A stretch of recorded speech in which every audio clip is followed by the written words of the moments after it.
How are you, my friend? Good evening. Yeah. Oh, yeah, that's my tree. I uh, I decided to sit at a table so I'm not looking down at you, so you can see the bounce of the light off the top of my bald head. I thought you might like that.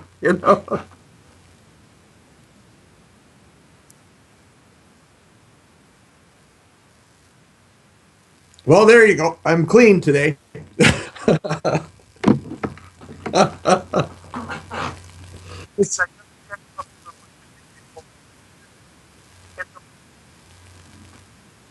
Yeah.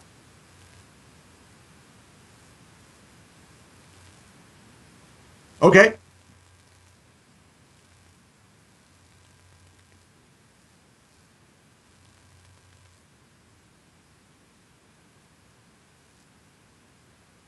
Yeah. A little further back than that, I think we were aware of one another longer than that. Yeah.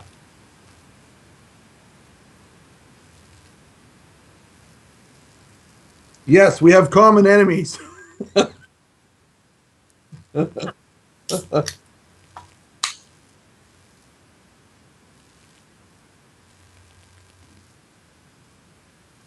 Mm.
Well, yeah, it's quite clear that history's repeating. And if you look at what happened in the Second World War and after, let's say 1930, just take it from there forward, um, with the communists and national socialists and international socialists and how they committed genocide on their own people and went out and started to classify and kill off other people in the biggest way in human history to that point. Um, Particularly in Ukraine, um, what you see is these patterns are all repeating.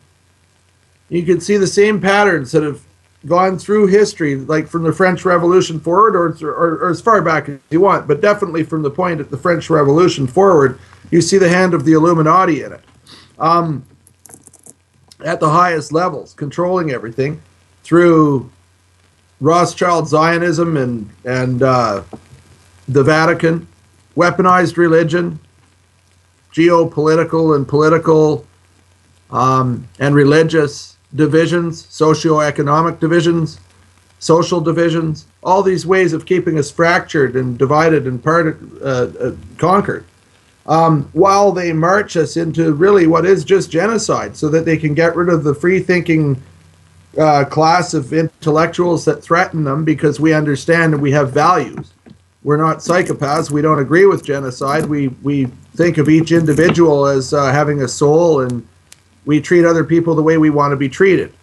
They don't understand that because they're psychopaths. They didn't get everything they have by being kind to people, or you know, they got it through the most heinous criminal acts in human history. And to just list those criminal acts, it takes 10 minutes. Um, these people are treacherous, ruthless, evil, completely without compassion or empathy for us. They look upon us with contempt. and with a real hatred, a pronounced hatred. And it begs the question: who's really in charge? Is it just a bunch of inbred, intergenerational ruling group bloodlines, or is it the devil himself? This anger, this hostility, this unnecessary, pronounced enthusiasm with which they're perpetrating genocide, tyranny, crimes against humanity, and biotechnological enslavement now against us. It just begs the question. So that's where we're going with this is, we've got clear divisions on the floor now between the civilized man and uncivilized man, the people that are in control, the psychopaths that seem to have infiltrated all vocation and industry, anything of any human significance whatsoever. And so if anyone speaks out against the official story, they're completely controlled or blacklisted or shunned in their communities, targeted, attacked through the technotronic grid, mind controlled. They run mind control programs through the technotronic grid, which is hooked up with a supercomputer into which they put all of our data. And once they impregnate all that data into the supercomputer, it's there, and you personally are classified, and you're in that supercomputer that does uncalculable amounts of processing per second. It's enormous, vast. It's hard to comprehend. Now, each and every additional bit of information that's added into that supercomputer about a targeted individual becomes part of a working program, and that target's family might be involved, or activist groups, community, administrations, if they're in law enforcement, it doesn't matter what, military. And I'm sure you've recognized that when you start talking about these things, that there's nobody in an official capacity to tell it to. The system's not designed to be overthrown from within. That shows you right there that they're doing it. If they're going to deny and say that directed energy is esoteric, like the RCMP, in my case, it's the feds here, if they're going to deny that it's happening and say it's esoteric while they're being trained with directed energy weapons, after Dennis Kucinich introduced the bill HR 2977 into Congress October 2nd, 2001, after they've released on their own government things like on the Canadian website, it was the Department of Foreign Affairs and International Trade. It had a component on psychotronic warfare. And it just goes on and on. There's a huge documented and an increasing documentation of people that are being targeted with directed energy and through the technotronic grid that was outlined as a tool that was going to be used to dumb and bring down the population by Zbigniew Brzezinski, U.S. Foreign Policy Advisor, war criminal, shadow government frontman, and Project for a New American Century Trilateral Commission and Council on Foreign Relations member, amongst other secret societies. Those are non-governmental organizations, but he is a member, a frontman for satanic secret societies as well, as is Henry Kissinger, U.S. Foreign Policy Advisor. And when these guys make statements 42 years ago that they say they're going to use a system like this to increase the intellectual gap between the ruling group and the ruled, until it's so vast that the very idea of rebellion would be as absurd as sheep deciding whether or not to have mutton for dinner, you know that they're doing it because it's happening. You see the increase in people talking about it as we're frog marched into World War III and a subsequent diabolical global domination, population reduction, and biotechnological enslavement agenda, which they've also outlined and described as their plan. If you look at the protocols of the Learned Elders of Zion, minutes from Theodore Herzl's 1897 Zionist Congress that were translated by Sergei Nilis in 1905 into Russian, into text which you would be shot in the head on the spot for possessing, and then translated into English by Victor Marsden in 1920. From that point forward, the most prominent and credible human beings on earth have spoken about this global conspiracy, verifying its existence and its legitimacy. The protocols were not a forgery. Um, and they've marched forward, saying, like Henry Ford, for instance, said, this has been true up until now and it's happening now. Essentially, they're doing it. That's not verbatim, but what he said. In his publication, The International Jew, he talked about the Zionist agenda and how they're taking over everything of any significance. And there it is, right there on the face. You can see the judiciary, the banking system, the Rothschilds. You know, just you don't have to look very hard to see this stuff happening. And funnily enough, it always fits right into place with absolutely no wiggle room whatsoever. Whereas their official stories never do. You know, they don't go together at all, right? Yeah. So, yeah,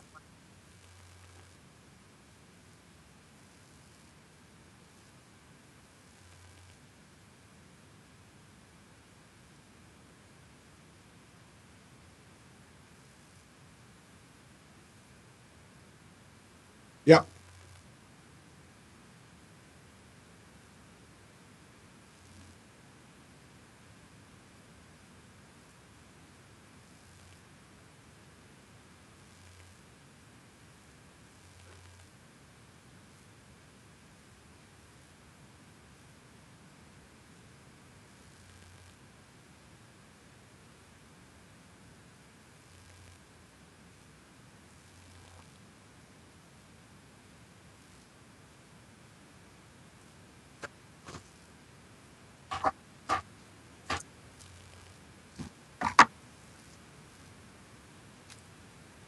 yeah.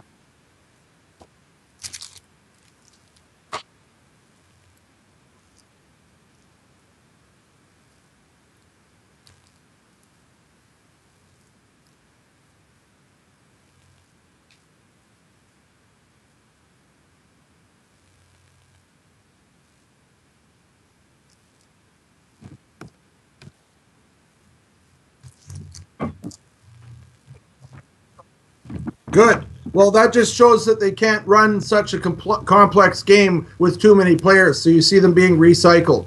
So yes, she's a minion for sure. There's no doubt about it. And ex General Stubblebine, we know about ex intelligence agents. There are a few that have a conscience and don't care if they live or die, and it's really obvious when you see them. Um, I think Professor Barry Trower, for instance, when he talks about microwaves in schools and in our technology and the electro smog that we're surrounded by, and how its effects on health for generations to come. In fact, that's the termination of a bloodline when you give it a genetic defect. It doesn't get better.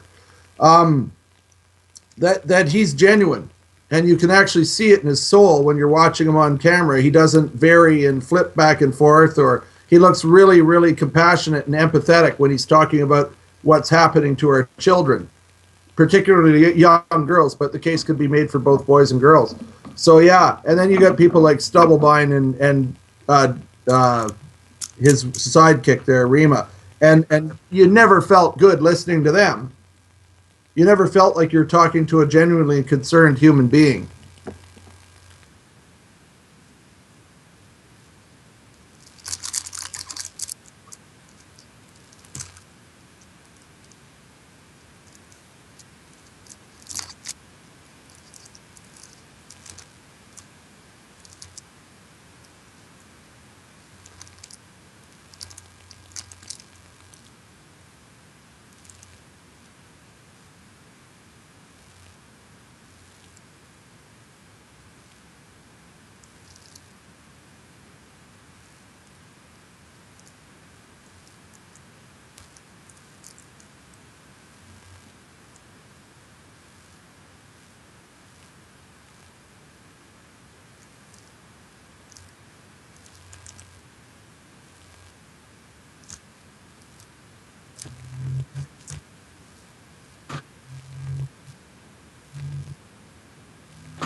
Oprah Winfrey.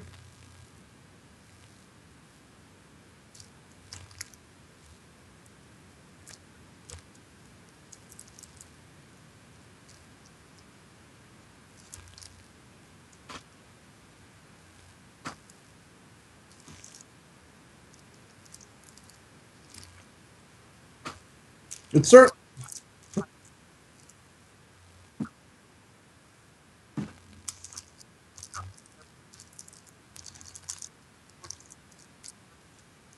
Is SciTech spelled PSY, like psychology, or is it SY Tech? Is it P? Yeah. Well, it indicates psyops and psychological operations and control. Yeah, absolutely. Yeah. Okay. Well, that's interesting.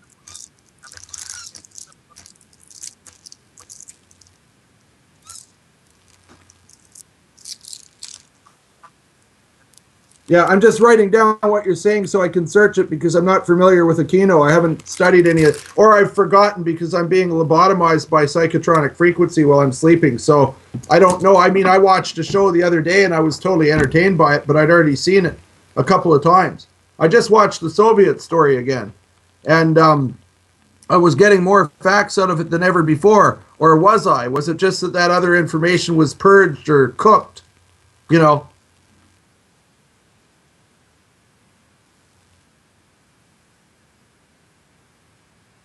Oh yeah, yeah. We quicken. The more we get toward the end and the more we try, we're cramming. It's like cramming for an exam, knowing that you don't have a lot of time left and you still want to get 100%. All this information is vital to us. And there's far too much of it for one human being to process, too. Um, you know,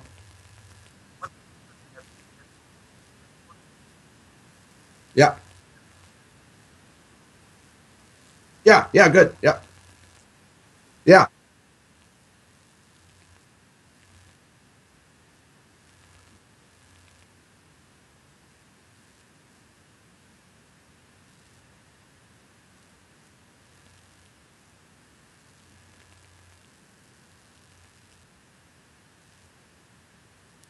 yeah. Well, the transhumanism and biotechnological enslavement, yeah. And I can feel that stuff actually working in me as I'm being controlled by, um, like I trigger things deliberately. I got targeted deliberately so I could, because I recognize the potential, the significance of them having this technology to win. I recognize its significance in the globalist agenda to us. And so we deliberately triggered the attacks while we were in a forum called the Byron Pryor Forum here in Canada. And we were exposing Chief Justice T. Alex Hickman, who'd raped and impregnated Byron's 11-year-old sister over 40 years beforehand, yet there was no investigation. Rather, they persecuted Byron under Section 300 of the Criminal Code of Canada instead of just giving Hickman a DNA test or a trial because there was so much evidence. Like we could have just DNA tested the child, for Christ's sake. But no, instead they charged Byron under Section 300 of the Criminal Code of Canada and threw him in Waterford Psych Hospital, where Judge Orr, who sentenced him to a 90-day period of assessment, Judge Orr's wife was sitting on the board to oversee Byron's release. This is how corrupt it is. So my kids and I saw him standing up for Canadian children and children around the world against the Freemasonic, Satanic, Talmudic global management structure or Satanic secret society that perpetrates a hell of a lot of this crap against us as the slave population. And I was dying anyway, so I figured, okay, someone's got to be brave enough to do this. And as the president and co-founder of the Canadian and American coalitions of the Walking Wounded. Actually, it was just the Canadian coalition of the Walking Wounded at the time. I realized that it would be hard to find somebody else that was willing to go and put themselves in the blender, like to jump in and get targeted in order to report on it. And I'd already done that. I stayed in the public medical system for the very same reasons. I could have jumped the queue, sold some stuff, and gone to Mexico and got surgery. But instead, I stayed in that system just to show how weaponized it was against us. When I saw the potential of the globalist, of technotronic warfare and directed energy weapons, etc., being used against the public, its significance in the globalist agenda, I realized that we were all going to die anyway. I was dying anyway. They were killing me medically by depriving me of diagnosis and treatment for significant spinal injuries and my insurance interests, of course. And I had been, censored and sabotaged by that point and targeted. though I had not yet been attacked with directed energy weapons or psychotronic frequencies or any of the list of things they do to us now. So I deliberately drew the fire because I realized that it was like time to run into no man's land with my rifle, hopefully with other people coming with me, just so that we could show what they're doing. And of course, I was still censored, so the information got out only to a very small circle of people, as far as I know. I have no way of measuring how many people see my videos or hear me talking about this, or read the literature I put out, because it's being algorithmically censored on the social networking sites, net being the operative word. It's there to capture us like flies. Then we classify and process ourselves as per our online activity. The videos we view, who we associate with, what we talk about. We classify ourselves. We tell them on the CIA's web or net or social networking site, we're in their web, for Christ's sake, and we're sitting there thinking, oh yeah, we're doing activism. We're going to try and get the word out on their own system, as if they were that stupid to let that happen. So what they do is we just classify ourselves. And I've managed to attain such a form of classification with them that what happens is that I can trigger this instant electronic behavior modification just by uttering a few phrases, like it's happening right now. So at the beginning of the conversation, I might have been able to tell you a whole bunch of stuff, and it's debatable how long I'll be able to talk and make a lot of sense, because pretty soon you'll be talking to like someone like with, the mentality of a 5-year-old or something. So if I start pulling funny faces, it's well, and you'll also notice that my color will and my voice will change. You'll actually see certain things, and if you look at the literature on this, you'll see that those are things that have been reported by other individuals. I'm by no means the pioneer here. I just knew that we were all going to have this done to us anyway, so what the hell was the point of cowering? Silence is complicity. If you are quiet and let this occur, you're complicit to it. And one only needs to look at the documentary, The Soviet Story, which is on YouTube. You should look up the full movie, The Soviet Story, full movie. I've posted it on my Facebook page. I wonder how many people see what I post on my Facebook page, because I only get a couple of likes. Is that because they're afraid to get attacked? Or is it because they're not seeing it? Because most of us that are online in our circle of people are already being targeted, right? So are they just sick of being tortured? Or a lot of us have this desire to just get back at those fucking assholes. Sorry. But we want to get even. We don't want these pieces of shit people that are killing little old ladies and little children, for Christ's sake. Children. Our family members, clan, country folk, the people that they're supposed to protect and serve. We don't want these people to get away with it. And we know we're going to die anyway. So we just go all out. We say everything that needs to be said, unafraid, completely, selflessly, and without concern for our own safety. Guess what? They'll let you do it, because now you are a component of that classification system. Now everybody coming to you just gets turned into dog meat. So I'm seeing worse things happening to people coming and listening to my stuff or reading my stuff or supporting me than is happening to me myself. So I try harder. And I want to be getting as much pain as they're getting, at least. And so I go harder until I'm incapacitated, and I'm constantly incapacitated. I don't know why, but for some reason there seemed to be a ceasefire at Christmas, because Christmas Eve was the first time I wasn't psychotronically lobotomized like I was the night before, and I was able to articulate these things. Usually I would be tripping over my tongue, talking gibberish, like the people you see having the meltdowns, the anchor people from CBS 2 News, like Serene Branson or something. All those meltdowns I posted on the Jesse Ventura Brain Eaters link on my Facebook page. So you just go down a little ways and you should see it. Oh, the night before Christmas, I looked at my page and I looked and I started to scroll down my page in Facebook. All of my comments on every post gone. All of everybody's comments. There were no comments left at all. They were switched off somewhere. It gives you an idea of the controls they really have on these social networking sites. So if I post in mass action demand with Sylvain Henry or some stupid guy like that, because he's controlled opposition for sure, look at his resume, right? You know, the Corrections Canada and the defense contractor, you know, in Ottawa, our nation's capital, NRA, National Research Council, it goes on and on. Then you start to realize, oh, that's why that guy's never getting anyone anywhere. He's one of them, right? And it's deliberate in his case. Um,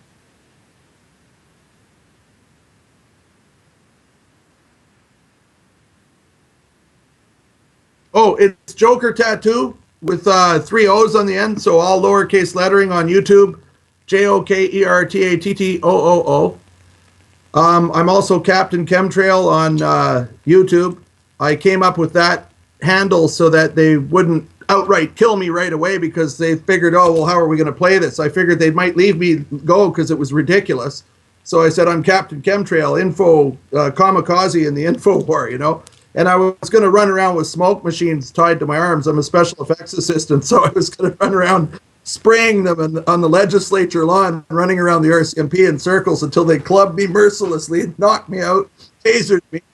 I might have ended up in a little black smoking pile with smoke and sparks coming out of me, and it might or might not have been the end of Captain Chemtrail. But I wanted to use character activism to try and just get the information out there a little further. And I was already targeted anyway, and I figured, you know how it is. We're constantly thinking, oh, we're going to die in a couple of months at the most, so, you know, we might as well leave it all on the track. And so I was trying to do my best there. So that's why Captain Chemtrail. So I'm also Captain Chemtrail on Joker or on YouTube. And then I have several groups on Facebook. All of them are being censored anyway. I've stopped actually putting a lot of effort into the groups because it was just pointless, you know. Everything I did, it would slow the computer right down to a crawl until it didn't work at all anymore. One of the most significant things about that, and then I'll say the group names, one of the most significant things about that is when Byron Pryor was finally spat out of the system because my children and I and other people like Marianne Hennon and Dr. Rebecca Carley and Alan Watt and people went on radio and actually drew attention to the case.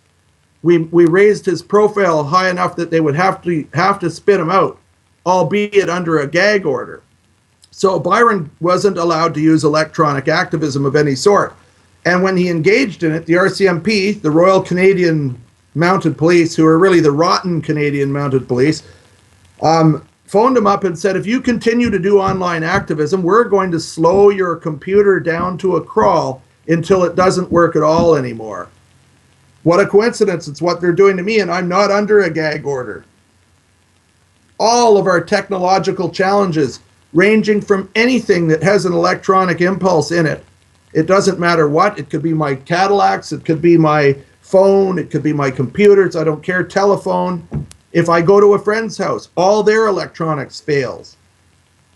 They try and drive us apart. So one of my best friends said, you know, you're a great guy and everything, you know, but every time you come over here, this happens to us. And man, my wife is being microwaved now. I put up with it. They were microwaving me because you were here, but now it's happening to her too, you know.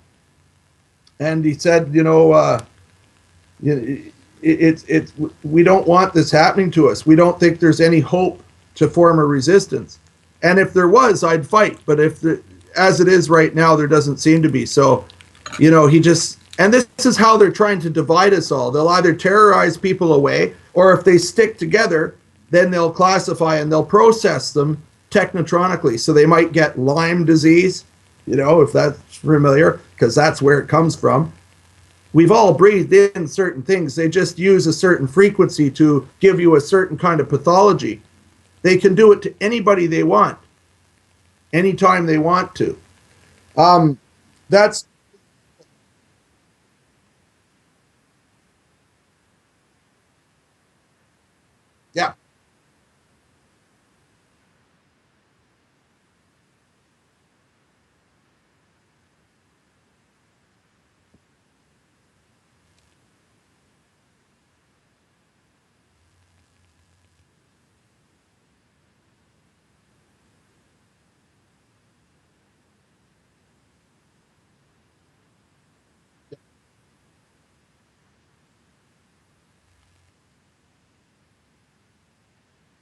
Yeah.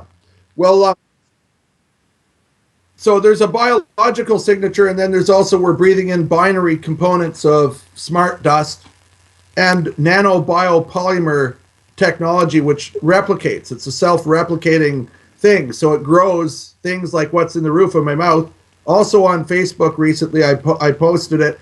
You can see the spots where these wires come out, but or insect parts or I don't know what. It feels like 5 day growth of beard, like stubble, like really sandpapery on the roof of my mouth. It feels like 60 grit sandpaper, but when those spikes come out, you can actually feel them like hairs or wires in the tongue. Now, when I try to expose them, what happens is I might run my tongue over them and they withdraw. So instead of doing that, if I think they're there, I'll kind of skim by and go, oh, and then I'll go like this point, and somebody else will come and take a picture. And we're trying to get evidence to put on YouTube and Facebook because people are questioning whether or not it's real, and I don't blame them. I would too. The thing is, I brought myself to a doctor and went on the record telling him, look, this is here. First, he didn't believe me because they recoiled because I told someone on my phone on the way into the thing, I said, I'm going into the doctor's office and, and I'm going to have them check these things. And sure enough, they recoiled. So I just showed him the spots where they came out, and they were very pronounced, like 60 grit sandpaper. He said, well, I see the spots, but I don't see the wires or whatever you're talking about. I said, well, I told somebody that I was coming in here. I did it deliberately. See? So I said, okay, well, he said, come back when they're there. I believe you. Nothing would surprise me anymore. And he knew it was advanced biological warfare. I said, okay, because I'd explained him the whole thing to him. I told him how Morgellons works and how it pings in your face and then these things come out. And I don't think it's that we're rejecting it. I think they're just trying to make you look like a zombie and see the public reaction. It's a frog in the pot thing. So I told him about that, and I made that YouTube video where it says Captain Chemtrail says the New World Order government minions have 6.5 billion enemies, and it stopped like that. No more stuff on my face. And I posted images on that video, so you can see the things that I pulled out of my face that were sort of biologically transforming or transmogrifying into other things. Whether they be slime mold or insect parts or whatever. So anyway, that stopped. The stuff in my scalp kept going. I had to keep that maintained with antibiotics. And then the stuff in the roof of my mouth is the new thing. And I told him this was happening. And so he said, well, you come back when they're there, and I want to have a look at that. So I said, okay. Well, I was in the neighborhood now. I knew not to think about it, and I knew not to tell anyone I was going to come and do it. I was in the neighborhood the very next day. I pulled up to the curb, parked the Cadillac, jumped out, ran into his office. He takes drop-ins. There's the key.